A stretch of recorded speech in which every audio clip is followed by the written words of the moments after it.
that's my husband, John, who keeps saying all these lascivious things. The Wayzata Yacht Club, during the COVID pandemic, realized that there was a need for people during the off-sailing season and just the general chaos of the COVID pandemic to have something to do. So the membership committee started a series of talks called the Wanderlust Series.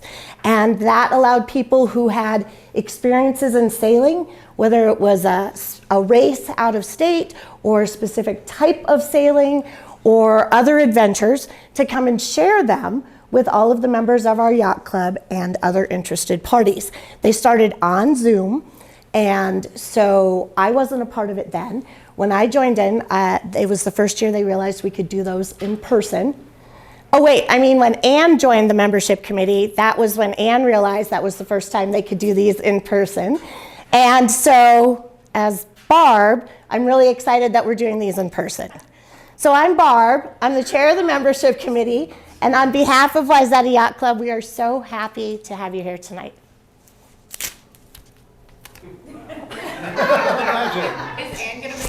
My name is Ann Vidaloff, and I am your MC for this evening for the first of our Wanderlust series, sponsored by Wayzata Yacht Club.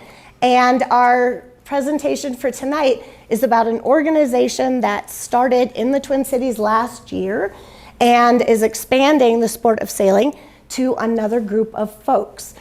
Twin Cities Blind Sailing is the name of the organization, and there are a lot of folks that came together to make this possible. We're gonna thank some of them at the beginning who've helped make this a success. First, we wanna give a shout out and a thanks to Amanda with Swagtastic Adventures for sponsoring our snacks this evening. So if you enjoyed your little bite, Amanda is the daughter of a sailor, some guy, and also does travel plans. So she's got some books back there and other exciting things to look at. The Twin Cities Blind Sailing folks will be doing some traveling in the future, so hopefully they'll get to work with Amanda with that as well. Did she write those books? She did not, but she could. She has really great posts. But maybe They might share too much. Right. They might not be in the Absolutely. appropriate book aisle. Absolutely.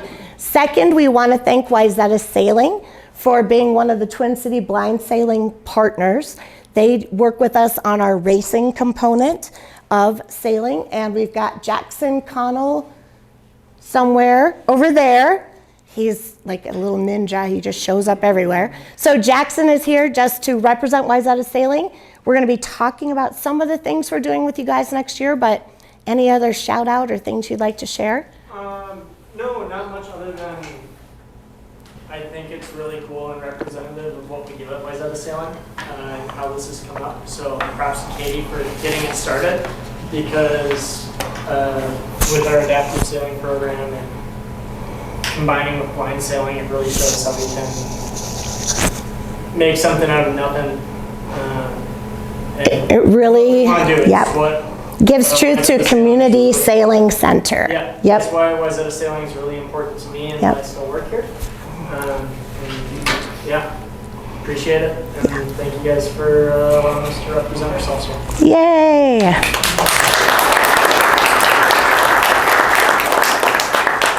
Before we get started, I just want to make sure that everyone had a chance to enter their name into the door prize. I'm not allowed to say the R word. The door prize trophy for some Twin Cities Blind Sailing swag. Did everyone get to throw a name tag in there? Okay, good, good. If not, you can do a last minute dash. A couple of things that I wanted to point out for tonight.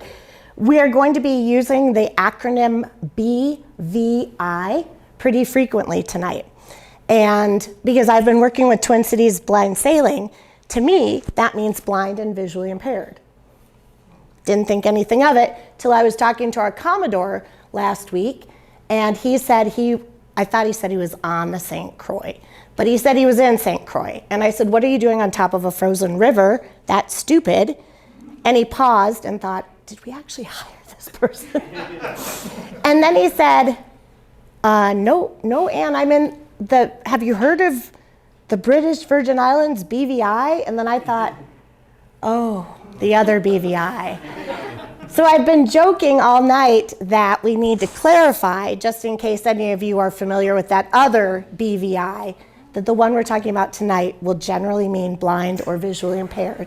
But now we've decided a goal is going to get our BVI sailors to the BVI area. Yeah. All right. So that's enough about me. What we're going to do is we have 7 fabulous people who've agreed to speak to us tonight, and that's who we really want to hear from. So first we're going to introduce our BVI sailors, and then we'll introduce our sighted guides. So we'll ask them, we'll have them tell us their name, how long they've been sailing, and whether they are a racer, cruiser, or both. Katie, you start us off. Hi everyone, I'm Katie Boyd. I've sailed about 7 to 8 years. I do racing, cruising, anything. Yep, move on. My name is Antonio Guimaras. I've been sailing for 10 months, so very new to this. And I both do sailing and cruising. And then we're going to skip over to you, Jackson. My name is Jackson Holland. I have been sailing for about a year, and I am a cruiser and a racer. Nice. And Dixie, you are welcome to say why you're up here too. So I'm Jackson's mom. My name is Dixie. He needed a chauffeur for the evening. Yeah. Drive himself. Same with Jackson. This past summer was our first time sailing, so we are in this together, but excited to be here. And what do you, did you say you like racing or sailing? Both? Both, yeah. I'd say the same. Okay, excellent. Fitness both. Right. Rachel.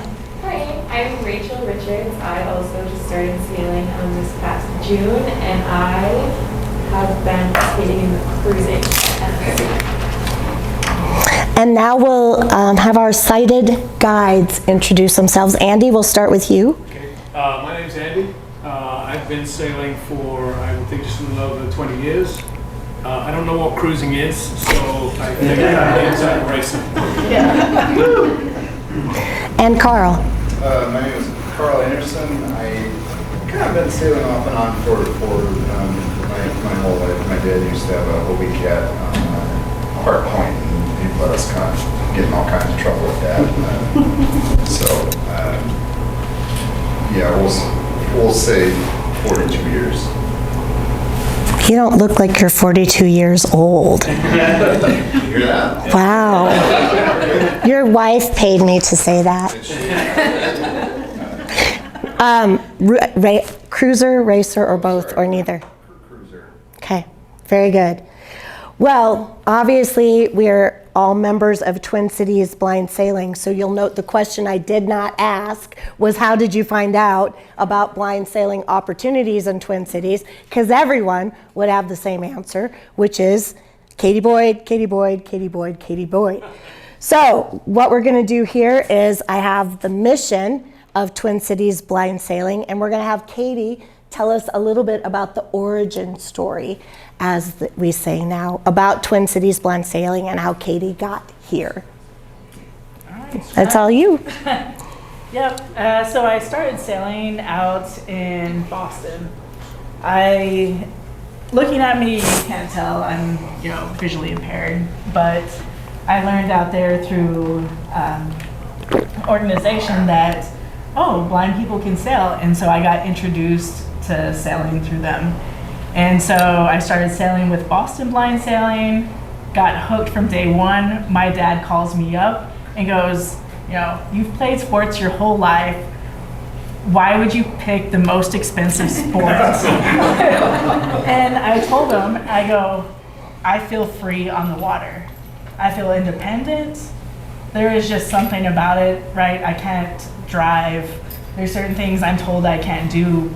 but I can be completely independent on the water. And so when I knew I was moving out here, I knew I wanted to keep sailing. I wanted to still compete. So I looked out and contacted Minneapolis Sailing Center and then also Wayzata Sailing School, see if I could find a guide. But then I also noticed that there really wasn't anything here for the blind and visually impaired. So they both jumped on board and I was like, well, hey, why don't we start this? If I love this, if I feel free on the water and independent, someone else is gonna love it as much as me. So that was the start of everything. And you have proved that to be true. And you have proved that to be true. Yes.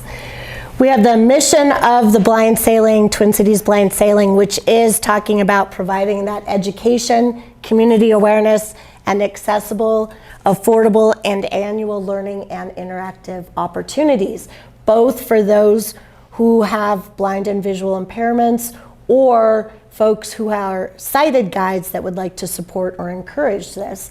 Some of our sailors will tell us that prior to Katie being here, they didn't even know this was an option, and indeed it's been quite a life changer being able to do this. So now, Diana, let's see where I'm at for my slides. Okay, we did that part. Next one. Oh yeah, sorry, there's Katie's thing. Okay, so now what we're gonna do is we're gonna talk about sailboat racing, then we're gonna finish talking about sailboat cruising.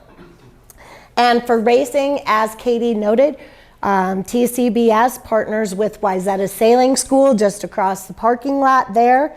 And we're gonna have Antonio and Katie, along with our sighted guide for racing, Andy Spence Parsons, be our primary speakers for this section. First, what we're gonna do is to talk about how racing is different from cruising.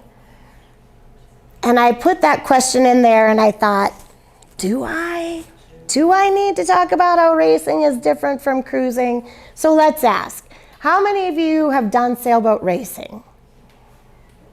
All right, that's a good crowd. How many of you have done sailboat cruising? Oh, okay, this is good. How many of you know there's a difference? Right, yes, okay. So we can actually kind of get through that part. Essentially, racing means there's a time limit and a lot of yelling, some buoys, a race committee boat that you shouldn't hit. You really shouldn't hit. And of course, there's the joke that if there's more than one sailboat, it's automatically a race. I think Craig A. is the one who taught me that. But when we're talking about it in the context of BVI sailing, things are a little bit different. And so we're gonna start talking about the two kinds of visually impaired racing. And the first one is what we call fleet racing. That's a lot of what we're gonna be doing with Wayzata Sailing. And in that situation, what you have is a mix of visually impaired and sighted sailors together. And Katie, I've got this up here, but they could read at home if they wanted to. Tell us a little bit about your sighted sailing, that kind of sailing, racing. Yep. That. Katie, so, go. Yep,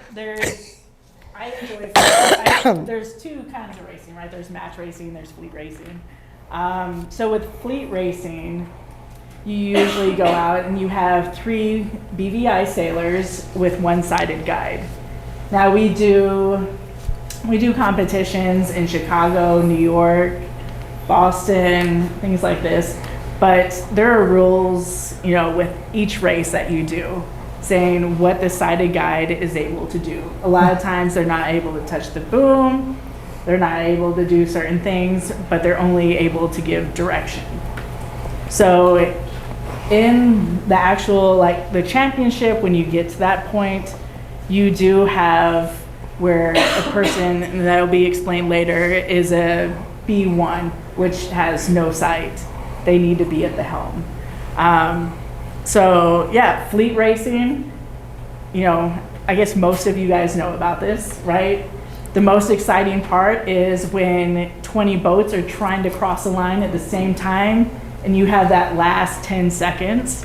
It's the same whether you're sighted Our BVI sailor, it's that intense, and I love that portion. So sorry if I went randomly. No, off that's another- exactly what we needed to talk about. So- Exactly how it is. That's exactly right. Again, some of the races will do things where they have 3 folks who are at a varying level of impairment, one sighted person. Some will allow the sighted guides to have an active role, some won't. What I found fascinating when I started working with the groups is there really isn't any overarching entity that governs all of this everywhere. So there's some variety in the basics of how, are there 3, are there 4?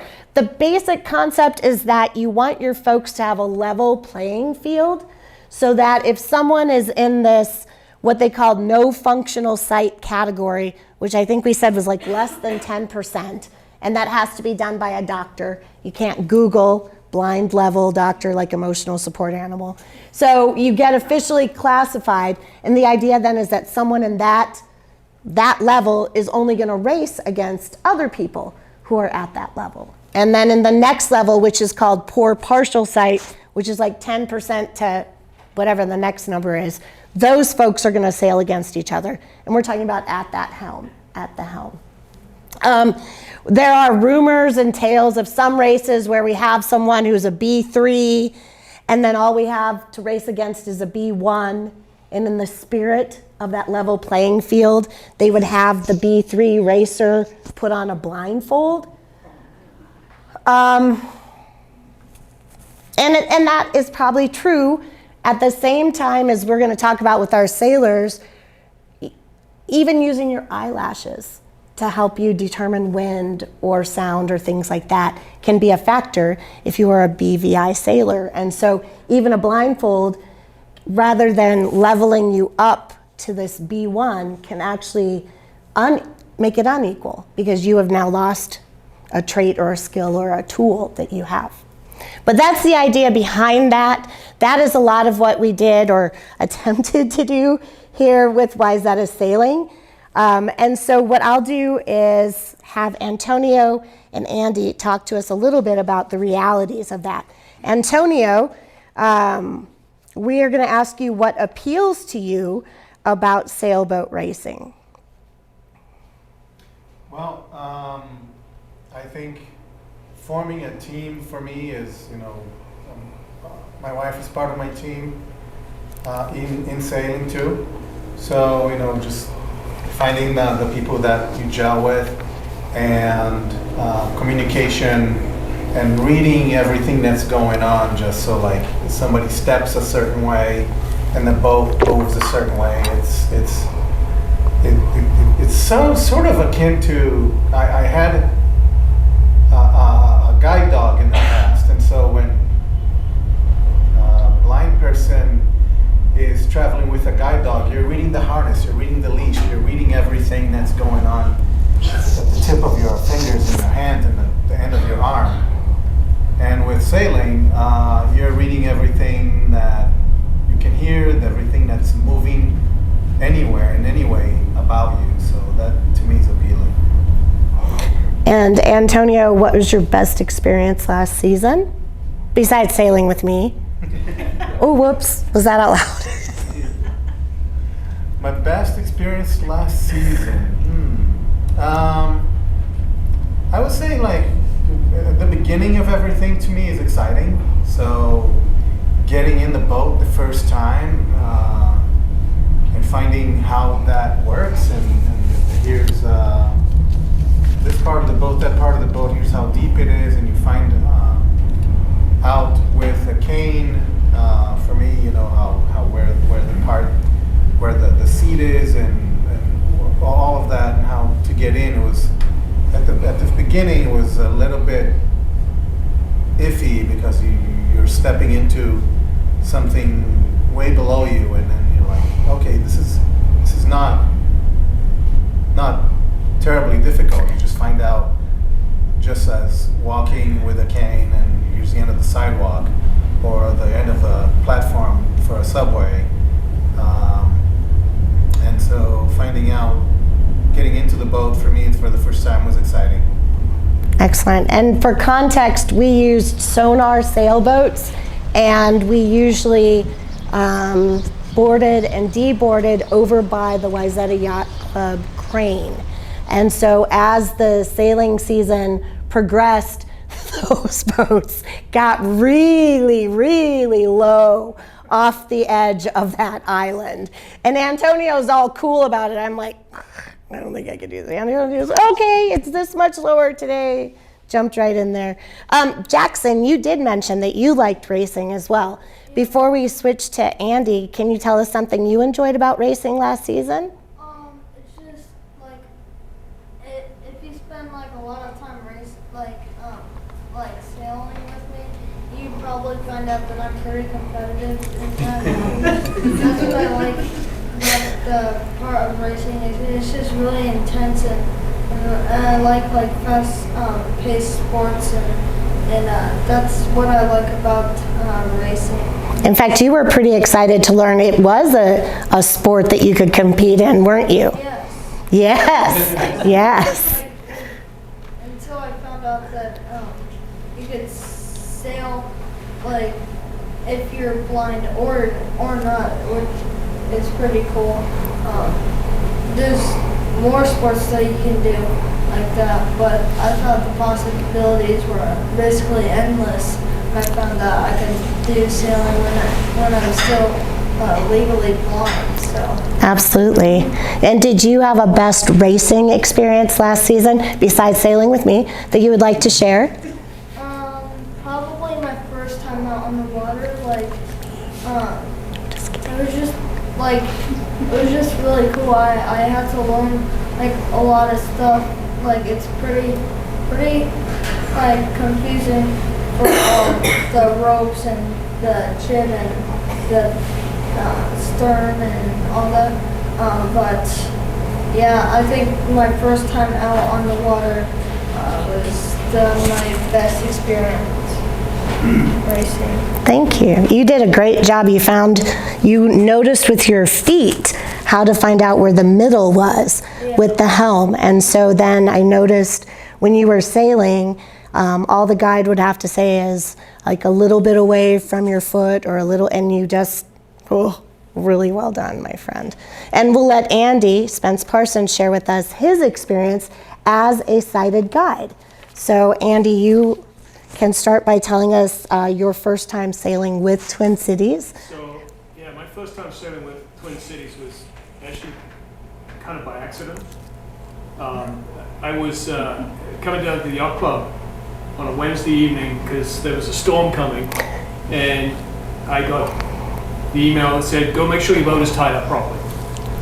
So like a good Wayzata Yacht Club boat owner, I'm coming down here because I don't want Todd to send me the bill for tightening my lines. So I went down to the dock, tied my lines up, and I could see Craig A bringing in a sonar. And I could see the storm coming across the lake. I thought, well, I hope he gets it here in time. So he pulls it in, it's just docking the boat. And so, I could see that coming across the lake. And I offered assistance to, hey, Craig, you want me to help you bring the boat in? So I was there at the side of the dock. Squall came through, it's lightning, raining. And then Craig tells me the fact that, yeah, you and I are the only two people that can see anything. And so at that point, now I'm trying to, we decided the fact that, I offered to help get Mike and Antonio and Lois back to Wayzata Sailing, the shelter at Wayzata Sailing. And so that was my first experience with Twin Cities Blind Sailing. Then later on, Wayzata said, hey, could you come help us again next week? Okay, if there's no storm, sure. So yeah, that was my first involvement. And then please tell us why you came back, besides them saying, would you have a free Wednesday? Yeah, And that's right. So at that point, I sail here every Thursday. I sail, lots of people know that I'm here on the weekends, and so I spend a fair amount of time here. But I was looking for something as, a more meaningful volunteer opportunity as part of a wellness program we were working, having at our company, and just a good thing to do. Wanted to put something back into the community. And so I saw that as an opportunity to contribute back to this community that's been pretty good to me and to my family. So it was an opportunity for me to get involved with doing something that I like doing for a meaningful purpose. So that's why I came back to do it. Also, they liked him a lot. So who doesn't want to come back when people are like, hey, you're pretty good at this, Andy. Share with us the most surprising thing you learned over the past year as a sighted guide.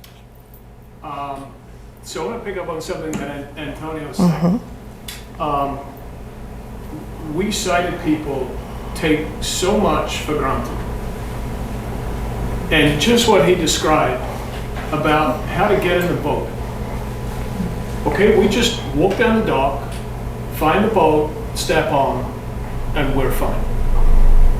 Right? Well, imagine that you don't know where the dock is. You can't see where the edge of the dock is. You're walking to the boat, and we just walk up to the boat, grab the side stay, and get it. You can't see any of it. And that was the surprise how for granted we take our sight. To Antonio's point, now you've got to figure out, we get in over on the island there. Okay, there is a wall that's a foot high that you got to get over to step down 3 feet to get onto a surface that you can't see and grab a side stay that you can't see. Yet Antonio just described how he figured it out, Lois figured it out, Mike figured it out, everybody else figured out how to get on there in a way that we might not have done, the sighted folks might not have done. Or how do you steer a boat? How do you trim a sail? You watch the telltales. Trimmers watch telltales. Trimmers watch telltales better than drivers do. So if you can't see that, we take that for granted. And so you have to think about that. The other thing is that I observe, certainly with Antonio, with Lois, and with Mike, and with Yvonne, the folks I was sailing with, you'll excuse me if I say this, but the sense of hearing that you have, that certainly I don't, in terms of being able to sense the fact that the sail is starting to muff. Now I got to do something. Or sensing the presence of another boat.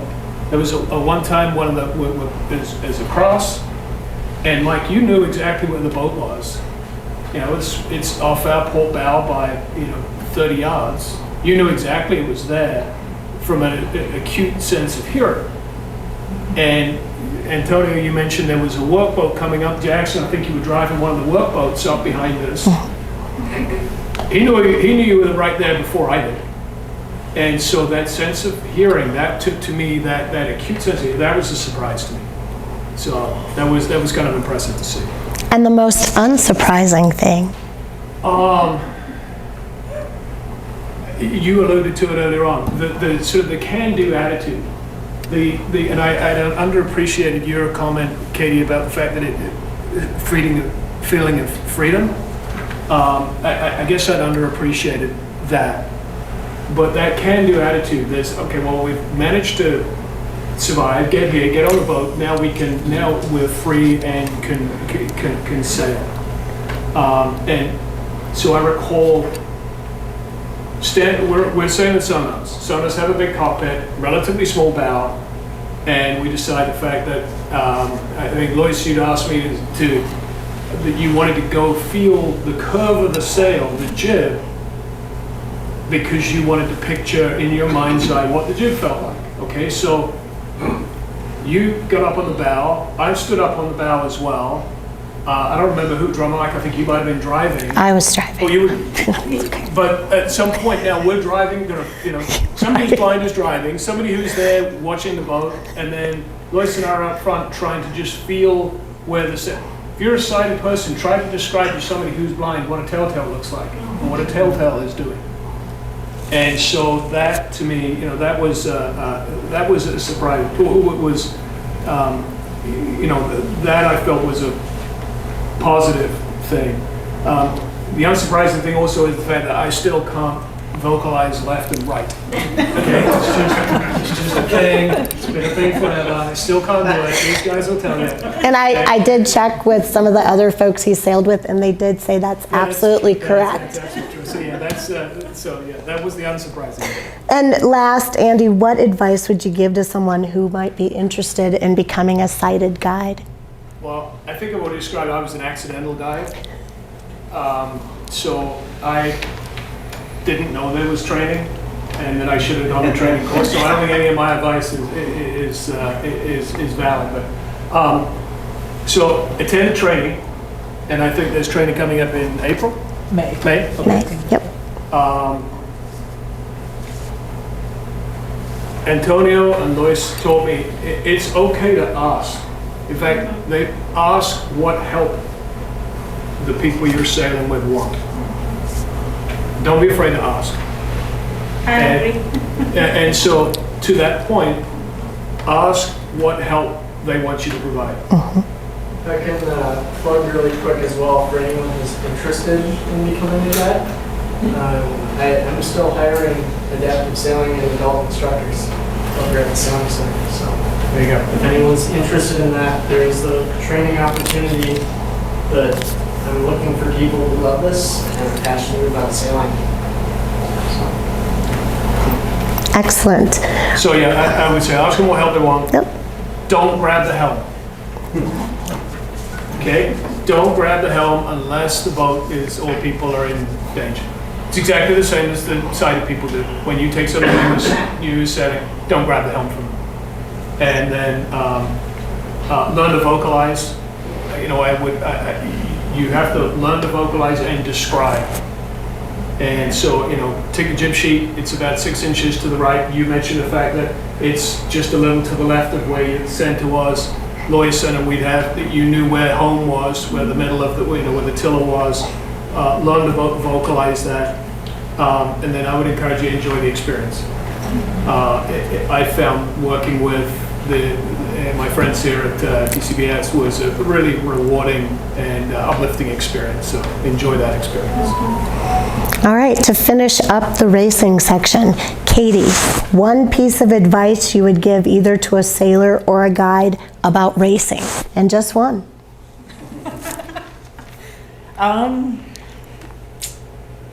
Guide, I would say, you know, it's the direction. You could have sailed for 30 years and been an amazing sailor, but if you cannot describe, yeah, it's a need. It's your eyes. So as far as BVI sailors, come out and try it, you know. I didn't think I would love it as much, and I'm hooked. So, yep. Antonio, for you, a piece of advice for either a guide or sailing just about racing. We'll get to your cruising stuff later. Have fun. And initially it would be also, like Katie said, try it, and definitely. I had heard about blind sailors before and blind sailing. I was around Boston. I lived in Boston for 2 years, Rhode Island for 10, so I was around there. And I heard about blind sailing from time to time, and I was like, not for me. I don't know why didn't faze me. Nobody ever explained it to me. Nobody ever bothered to tell me anything about it. And definitely try it is one thing that whether somebody is blind and not sailing or blind and cruising, definitely try racing and see if you like it. And Jackson, any last piece of advice to someone who wants to get into racing? It's just like Antonio said, you should try it because it's just like one of the funnest sports out there, in my opinion. I think you should try it because if you don't think it's that fun, you should try it because you probably sailed before. It's not your thing, but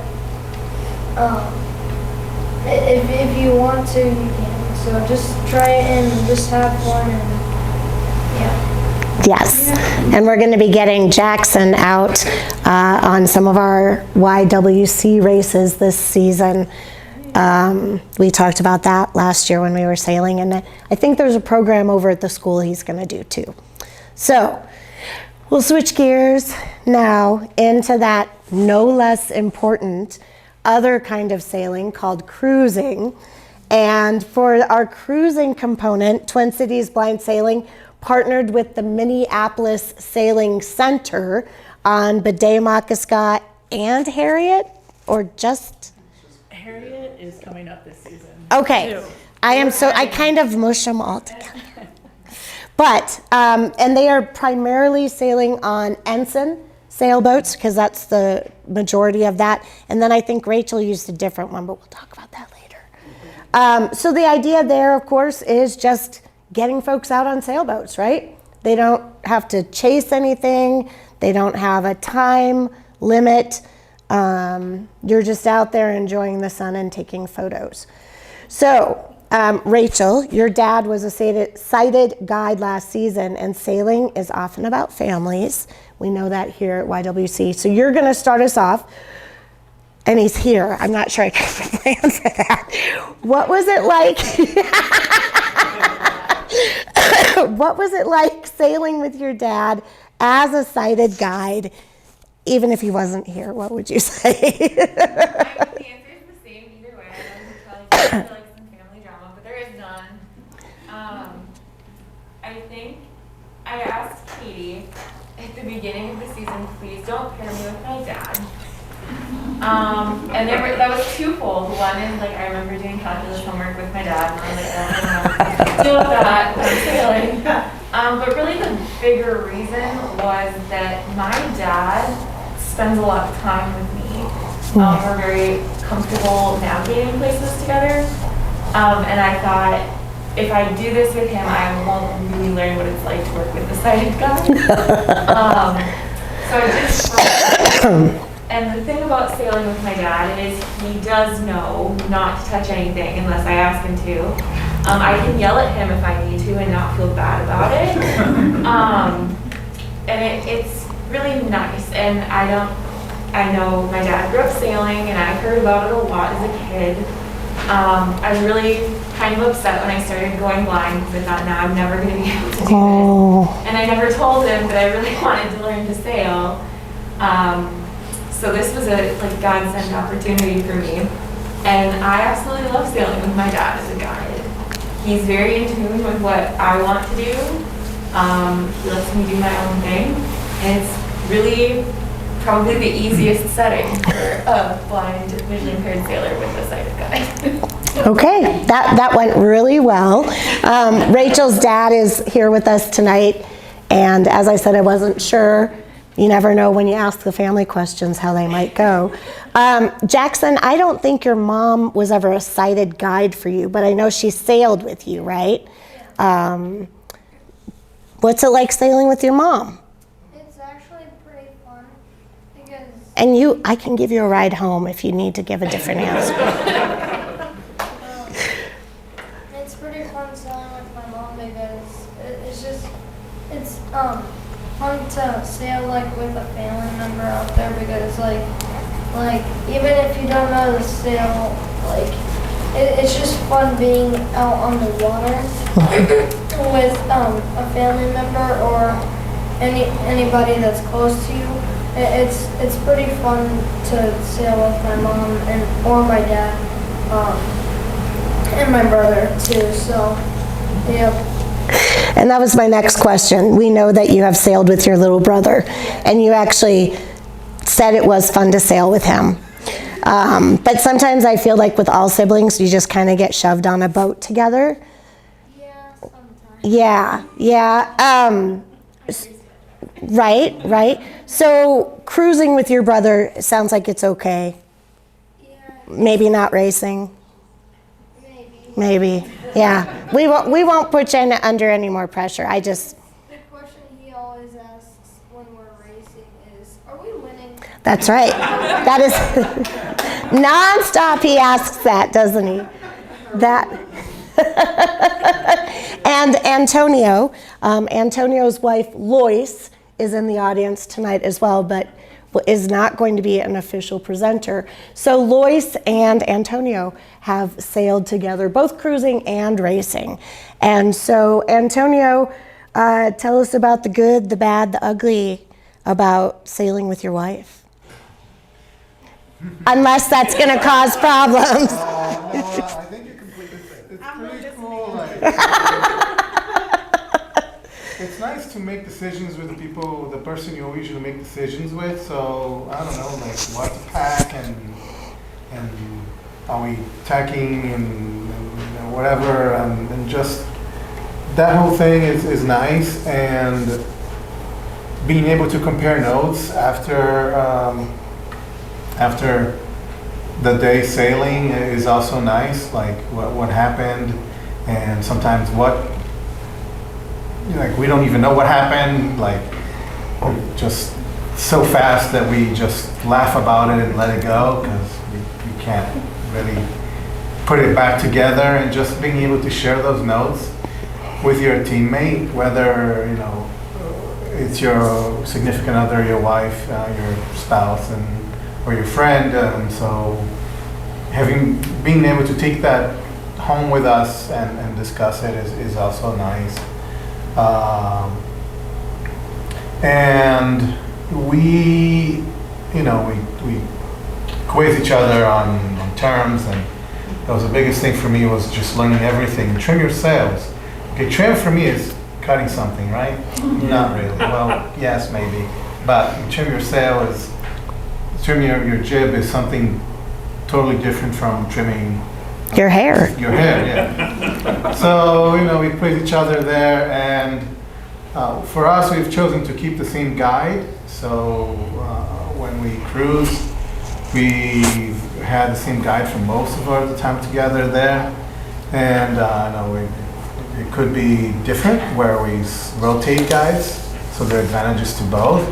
And we've grown to be, really good friends and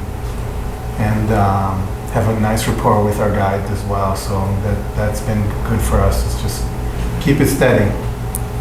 Excellent. We'll ask Lois later if any of that's true. No, I'm just kidding. And speaking of, again, the important other person on that cruising is our sighted guide. We have Carl here who's going to share with us what it is like to be a sighted guide for the cruising group. Absolutely.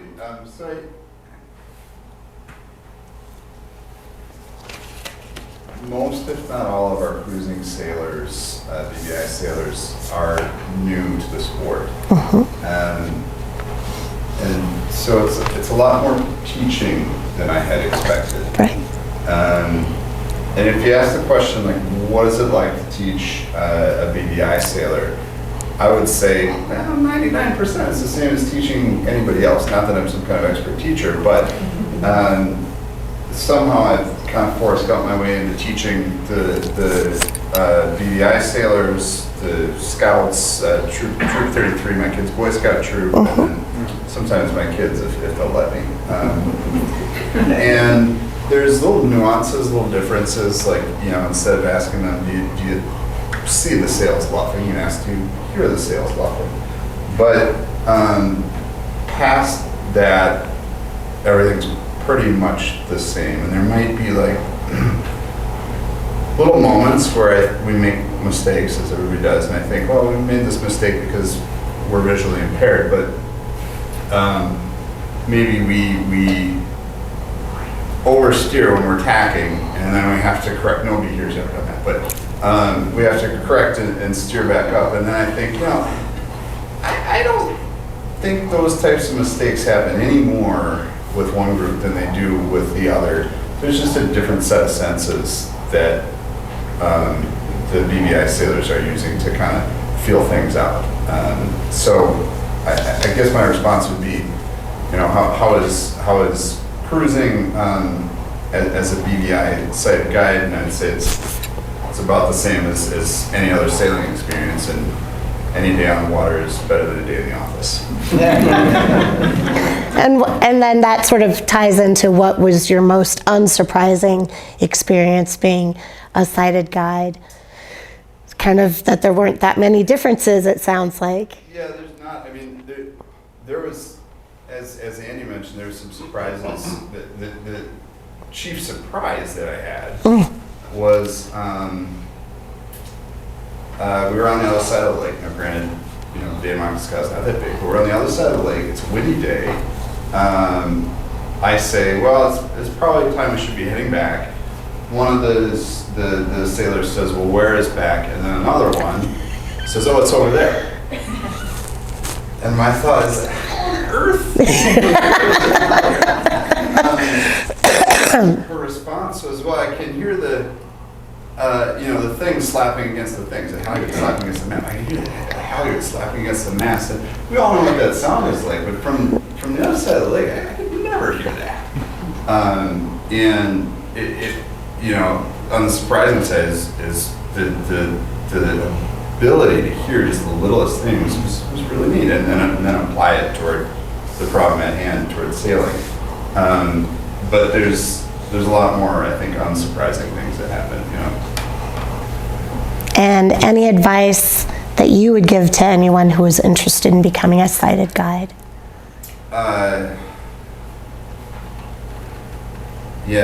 Try not to take the tiller. There again, that's advice that's universal, but it's also kind of hard to follow in any situation, whether it's BVI sailors or Boy Scouts, what have you. Right. Don't take the tiller. And now, Rachel, we're gonna segue into your solo cruise, because that's a cool thing we want you to talk about. Now, you did a solo cruise in what kind of a sailboat? That beats me. It felt like a toy. That's all I Was it a 420? No, it was a mini 12. A mini 12. Okay, and your dad was your guide, like off, not a guide, but like someone was out there. Okay, even better.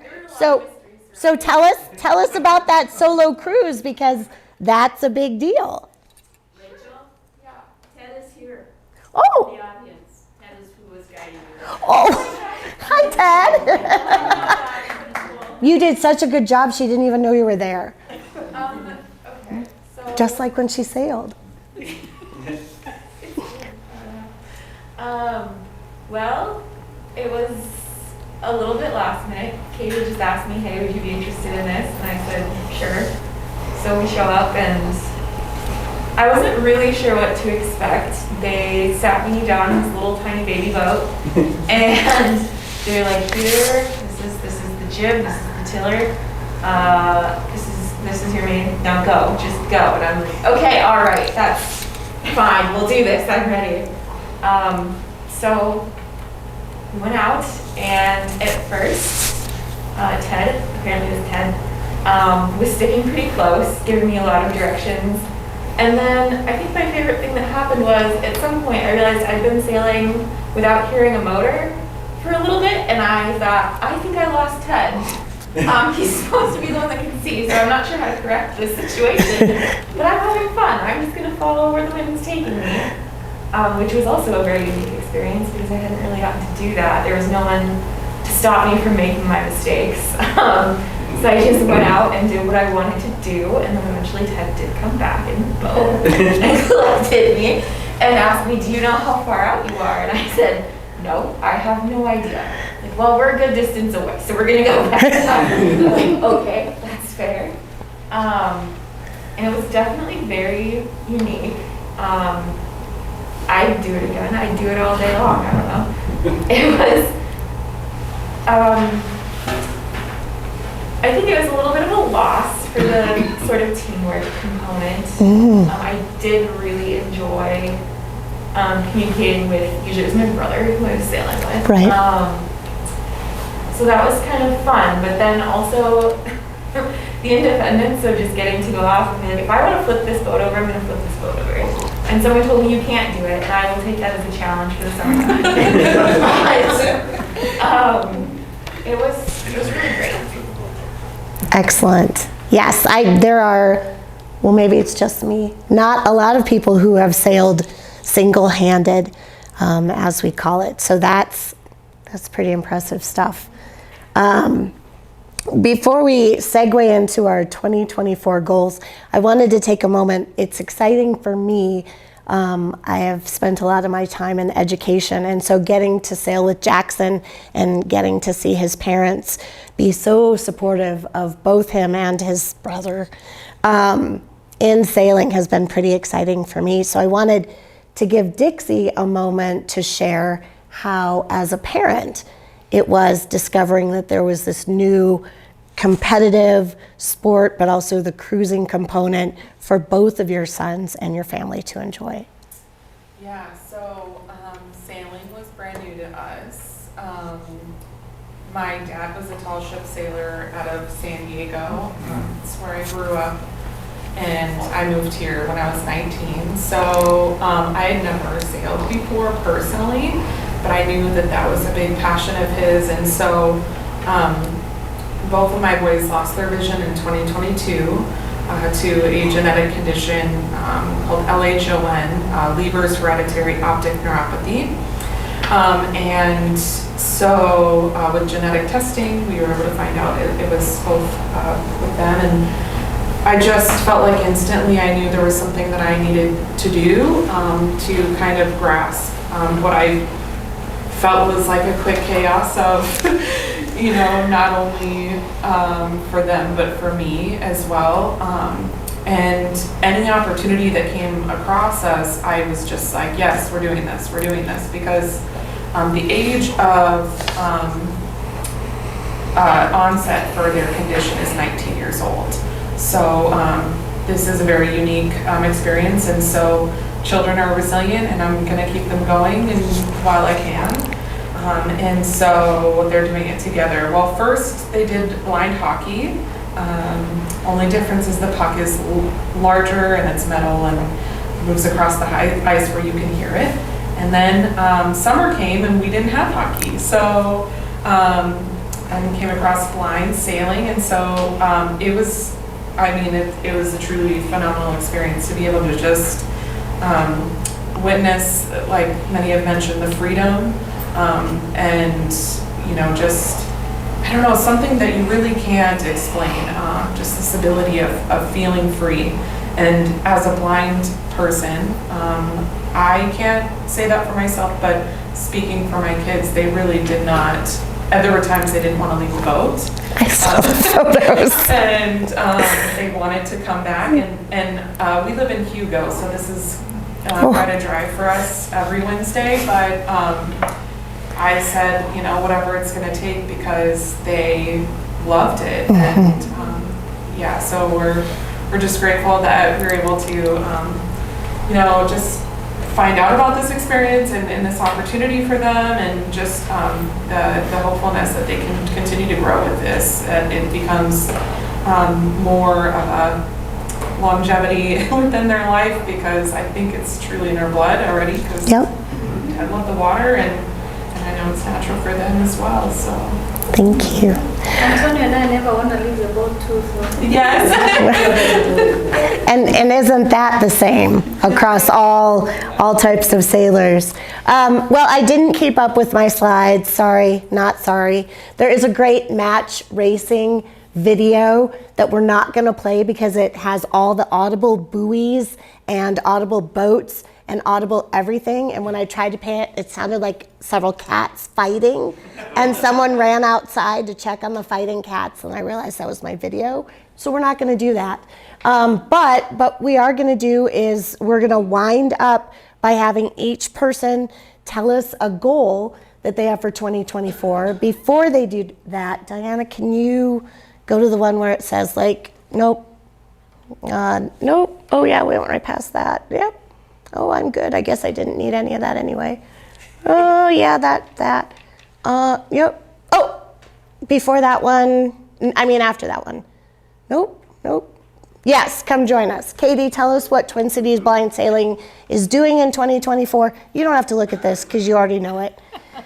So, we are starting with, you know, guide training May 18th and 19th, both at Wayzata Sailing School and Minneapolis Sailing Center.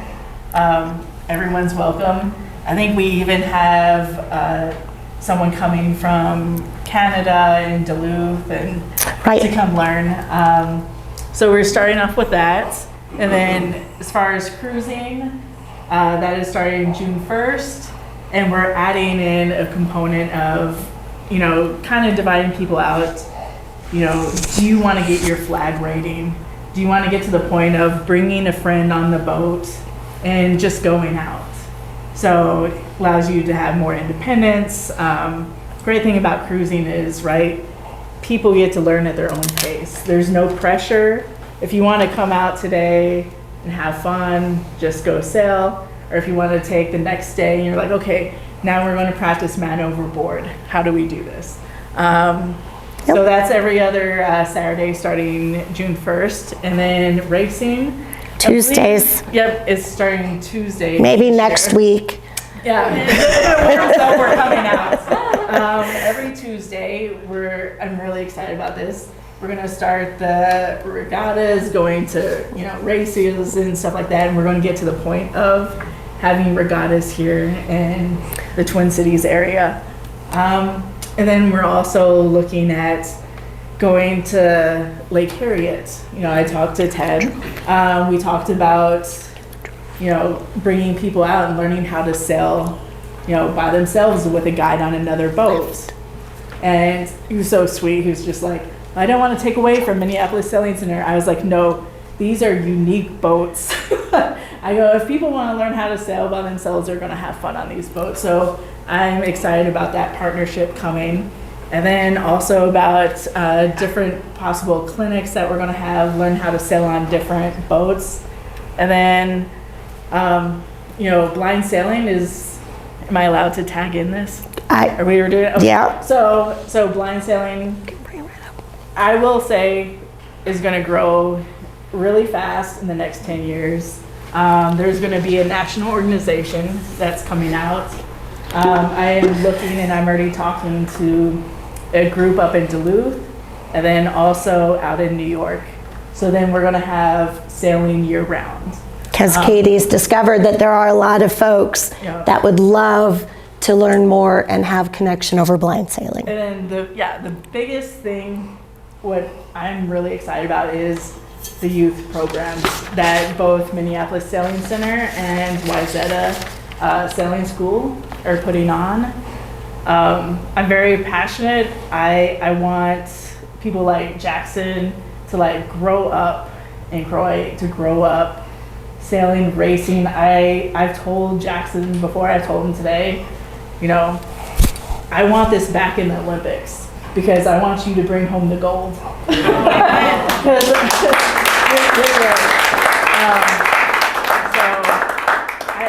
No pressure. Yeah, no pressure at all. So I want the youth that are sighted to grow up next to BVI sailors, and then not even question, go, oh, who cares if this is a BVI sailor?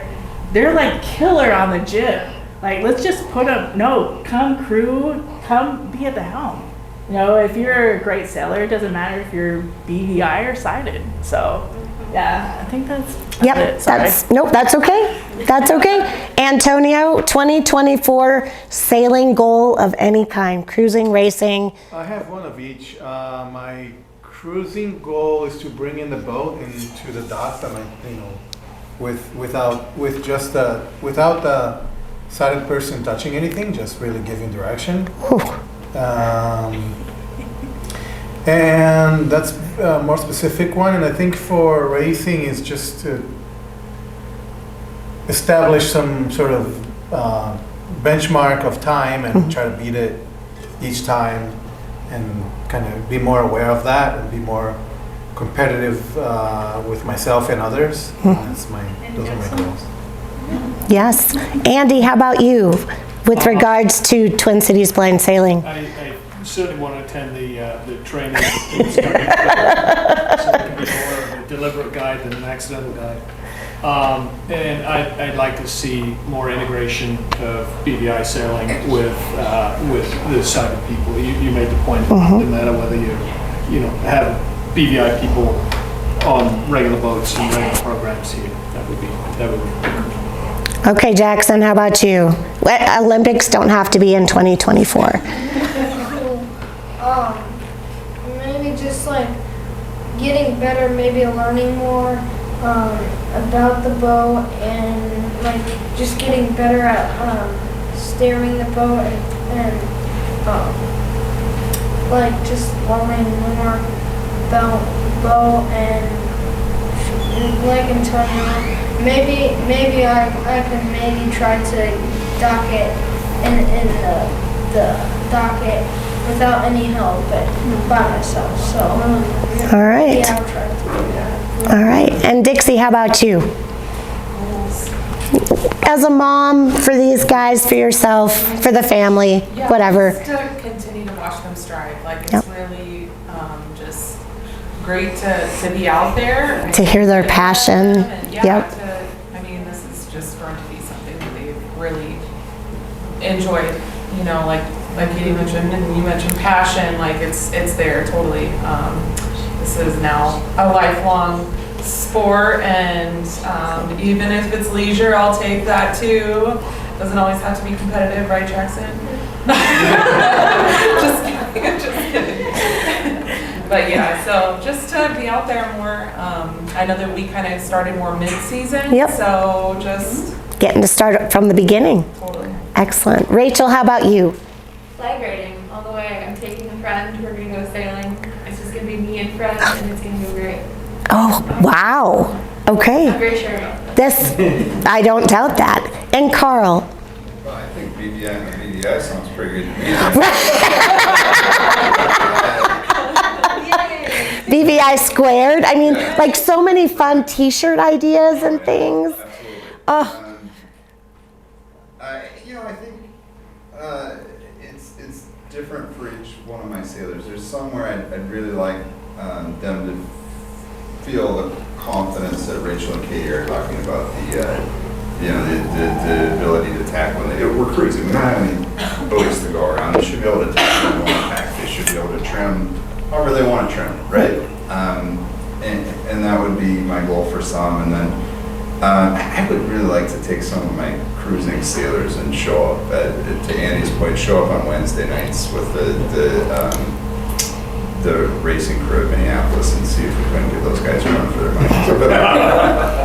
And if you want to come over here, we'll find you a boat too. All right. So, anything else you guys would like to share? One last anything? Well, first, I really want to thank Wayzata Sailing School for hosting this. And Wayzata Yacht Club, sorry. Yeah, and the guides. You know, the guides have made this so easy. Looking to the future of blind sailing in the U.S., Twin Cities blind sailing and how it's done here will be a blueprint of how New York will look, and Duluth and things like that. I really appreciate all that you've done.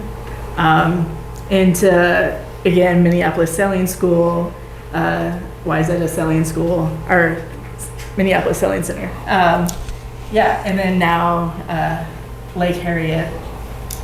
You guys have made this so easy to start this. Someone made a comment one time, was like, oh my gosh, this must have taken so long to start, but no, it's been the easiest thing because everyone, and even like, you know, the sailors. So thank you so much for coming out and enjoying the sport with me. And I'm so glad I have someone to race against, and it's a little selfish, so thank you. Yeah. All right. Anything else? Thank you guys so much.